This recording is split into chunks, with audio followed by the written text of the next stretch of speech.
Tyla only sold 4,000 copies of her debut album.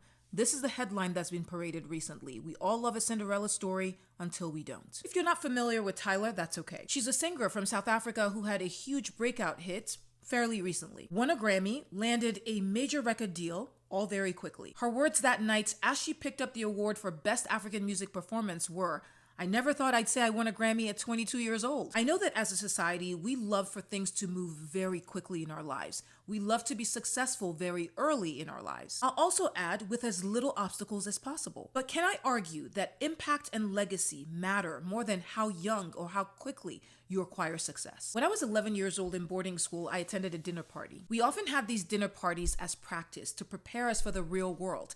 They always wanted us to show up as ladies and gentlemen with proper manners and etiquette. Our principal, Dr. Burgess, bless him, would host them, and at the end of each dinner party, we would play these games and he would hand out prizes. At this particular dinner, we played a Jeopardy-like game, and he posed a question to the room.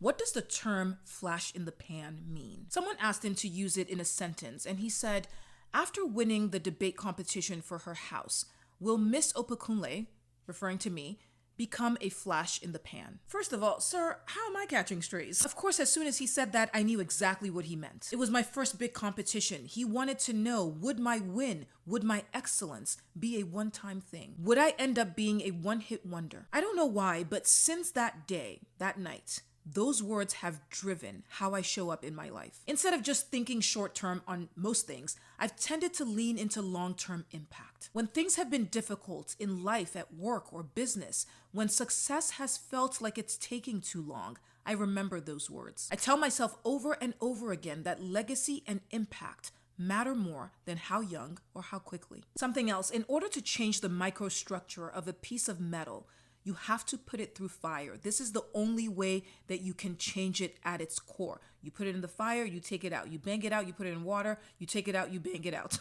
You bang it out some more, you put it back into the fire. This is how you form it, turn it into something desirable. Forging takes time. Unfortunately, we live in a microwave culture. We want it quick, we want it fast, we want it now. But ask yourself, what are you building? Why are you building it? And do you want it to last? So please, when you feel like things aren't moving fast enough, it's taking too long, your success is not moving fast enough, remember your why. Most of the people who have had the success that stands the test of time took time to build that success. The funny thing is, when they get there, the public will refer to them as an overnight success. Yeah, an overnight success 10, 20, 30 years in the making. If that resonated with you, let me know below in the comments. Have a beautiful day. I'll see you soon.